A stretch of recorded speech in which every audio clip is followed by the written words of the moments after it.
आज हम लोग एक बहुत बहुत बहुत ही इंटरेस्टिंग टॉपिक पर बात करने वाले हैं। मतलब एक ऐसा टॉपिक है ना यार, जो फ्यूचर में बूम मचा देगा। अभी भी बूम मचा रहा है, लेकिन फ्यूचर में मतलब पूरी सराउंडिंग्स को, पूरे इन्वायरमेंट को चेंज कर सकता है। तो यार टाइम क्यों वेस्ट करना, शुरू करते हैं।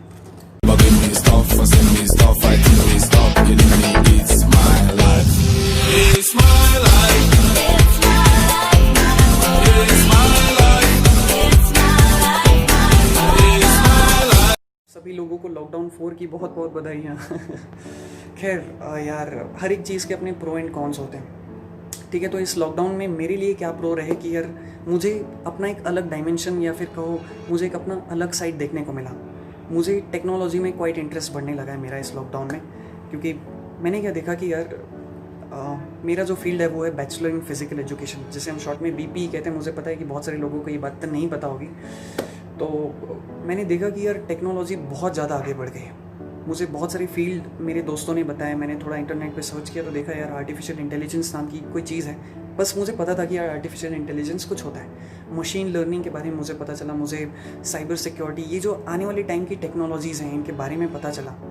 तो यार मतलब मैं शॉक हो गया, क्योंकि मुझे इस बारे में कुछ नहीं पता यार। आने वाले टाइम का अगर ये फ्यूचर है तो पता होना ज़रूरी है, क्योंकि डार्विन का एक लॉ है कि भाई वही ज़िंदा रह पाएगा आने वाले टाइम में, जो आने वाले टाइम को अडप्ट कर पाएगा, आने वाले टाइम में जो चेंजेस होंगे उसको अडप्ट कर पाएगा। तो मैंने कहा कि यार इनको सीखना पड़ेगा। तो वही चीज़ मैं आपके सामने शेयर कर रहा हूँ आज। तो मुझे क्या पता चला कि यार बेसिकली इनके पीछे कुछ कोडिंग्स होती हैं, या कहो कोड्स हैं। ये सारी चीज़ें जो होती हैं कोडिंग्स होती हैं, ठीक है।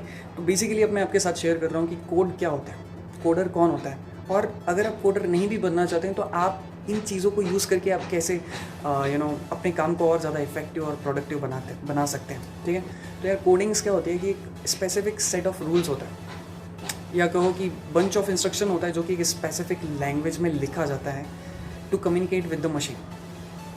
ये बात क्लियर हो गई आपको। दुनिया भर में पता नहीं हज़ारों तो नहीं, बट 250+ लैंग्वेज बन चुकी है हर एक मशीन से कम्युनिकेट करने के लिए। अब आप बोलेंगे इतनी सारी लैंग्वेजेस क्यों बनाई गई? तो देखिए यार, हम सब इंसान हैं, हम सब अलग अलग लैंग्वेज बोलते हैं। कोई कन्नड़ बोलता है, कोई मलयाली, कोई मराठी, कोई गुजराती, है ना। तो वैसे ही मशीनों को समझने के लिए, मशीनों से बात करने के लिए अलग अलग लैंग्वेज जो है डेवलप की गई हैं।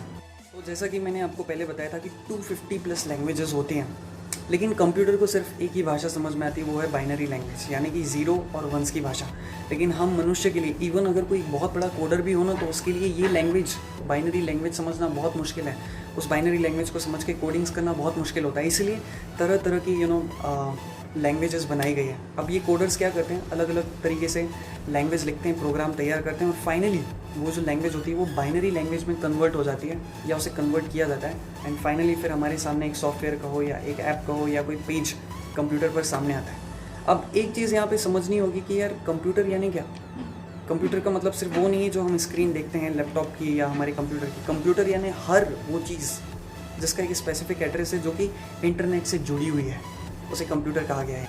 इन कोडिंग लैंग्वेजेस को भी अलग अलग क्लासीफाई किया गया है ऑन द बेसिस ऑफ कि वो बाइनरी लैंग्वेज से कितना क्लोज है, ठीक है। बाइनरी लैंग्वेज मैंने आपको पहले बताई कि 0 और 1 होती है। तो जो बाइनरी लेवल को समझना बहुत मुश्किल है, तो जो लैंग्वेज बाइनरी लेवल के सबसे करीब है, 0 और 1 के सबसे करीब है, उसे नाम दिया गया है लोवेस्ट एट्रीब्यूशन, ठीक है। लोवेस्ट एट्रीब्यूशन का मतलब क्या है कि वो लैंग्वेज जो कि 0 और 1 से सबसे करीब है, यानी कि उस लैंग्वेज को समझना भी बहुत मुश्किल है, उसको समझना भी बहुत टाइम लग जाता है, ठीक है। तो इसमें कौन कौन सी लैंग्वेज आती है? लैंग्वेज सी आती है और असेंबली लैंग्वेज आती है। इनको समझना बहुत ही मुश्किल होता है, इनको सीखने के लिए आपको बहुत टाइम लगेगा, लेकिन ऑफकोर्स ये बहुत अच्छी लैंग्वेज है। फिर उससे जो थोड़ी ऊपर की लैंग्वेज होती है, जो कि एक इंसान के लिए समझना थोड़ी आसान होती है, तो वो होती है यार C++ लैंग्वेज, या फिर कहो स्विफ्ट नाम की एक लैंग्वेज होती है, जो कि हम आसानी से समझ सकते हैं। अलग अलग तरीके से क्लासीफाई किया गया लैंग्वेजेस को भी। कुछ लैंग्वेज का काम होता है, जैसे SQL नाम की, अगर आपको लैंग्वेज पता हो या आपने कभी सुना हो तो आपको ये पता होगा कि इस कोडिंग का काम क्या होता है कि बहुत सारी डेटा को इकट्ठा करना, उसको एनालाइज करना और दूसरे कंप्यूटर में सेंड कर देना। जैसे सोशल मीडिया जो भी ऐप्स हैं वो इस लैंग्वेज का यूज़ करते हैं। जैसे मैंने कोई पोस्ट किया, अब उस पर किसी ने लाइक किया, किसी ने शेयर किया, किसी ने थम्स अप किया, तो ये जो कुछ भी होता है, तो ये SQL डेटा क्या करता है, दूसरे कंप्यूटर्स पे आपके एड्रेस से लाके, उनके एड्रेस से लाके आपको भेज देता है कि भाई देख तुझे इतने लाइक्स आए। लेकिन उसके पीछे अब हमको क्या लगता है कि ये बहुत आसान है, लेकिन इसके पीछे एक बहुत ही ह्यूज डेटाबेस और लैंग्वेज काम कर रही होती है। जावा स्क्रिप्ट जो होती है ये एक सबसे बेसिक लैंग्वेज होती है और सबसे अच्छी और मतलब एक इंसान बहुत अच्छे तरीके से इससे इंटरेक्ट कर सकता है, आसानी से इसको समझ सकता है। टाइम लगता है, लेकिन इसका मतलब ये नहीं है कि भाई बहुत आसान है ये। मोर देन जितना मैंने पढ़ा है, 95% जितनी भी आप वेबसाइट्स देखते हैं, जितने भी आप ऐप्स देखते हैं, उनके पीछे कहीं ना कहीं जावा स्क्रिप्टिंग लैंग्वेज का ही यूज़ किया जाता है। बेसिकली ये जो इतनी सारी लैंग्वेज होती है, इनका ऑब्जेक्टिव सिर्फ एक ही होता है। ऑब्जेक्टिव ये होता है कि यार बस मशीन से कम्युनिकेट करना है और आपको रिजल्ट ला के देने हैं। ठीक है, जितनी भी चीज़ आप देखते हो ना इस दुनिया भर में, चाहे वो फ्रिज हो, चाहे वो रिमोट हो, चाहे वो टीवी हो, चाहे वो ATM मशीन हो, चाहे वो थर्मोस्टेट हो, ये सारी चीज़ें एक एग्जाम्पल हैं। इनके पीछे कोडिंग्स वर्क कर रही है। हम इंसान तो बस ऐसे लग रहा है हमने बटन दबाया, काम शुरू हो गया, वाह मज़ा आ गया, लेकिन उसके पीछे एक बहुत बंच ऑफ सेट है कोडिंग्स का, जो कि कोडर ने वहाँ पे लिख के रखी है और वो चीज़ आपको बहुत ईजीली प्रोवाइड होती जा रही है। फिर इसके बाद यार मैं आर्टिफिशियल इंटेलिजेंस के बारे में मुझे पता चला, मैं पढ़ रहा था थोड़ा, और मशीन लर्निंग के बारे में। तो मुझे क्या पता चला कि यार ये जो है एक कंप्यूटर साइंस का पार्ट है। तो मशीन लर्निंग और आर्टिफिशियल इंटेलिजेंस ये एक ऐसी लैंग्वेज है, मतलब इंसान एक ऐसी लैंग्वेज तैयार कर रहा है कि जो कि मशीन में फिट की जाए तो मशीन खुद अपने डिसीजन ले ले। आप देख रहे होंगे जैसे एप्पल का जो सीरी होता है, जो कि वॉइस असिस्टेंट होता है, जो कि आपकी वॉइस को पकड़ के आपको आपके रिजल्ट दिखा देता है। गूगल असिस्टेंट हो गया, तो ये सारी चीज़ें एग्जांपल हैं।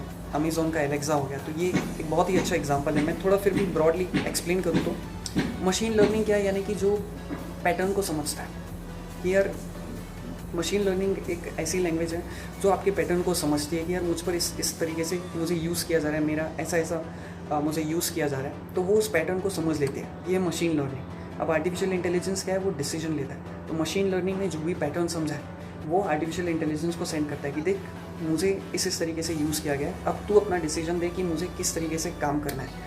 तो इस तरीके से स्मार्टली मशीन को डिज़ाइन किया जा रहा है ताकि वहाँ पर ह्यूमंस की ज़रूरत ही ना पड़े, मशीन अपना काम खुद कर ले पैटर्न्स को ऑब्जर्व करके। तो यार इस तरीके से पूरा परिदृश्य जो है आने वाले टाइम में बदलने वाला है।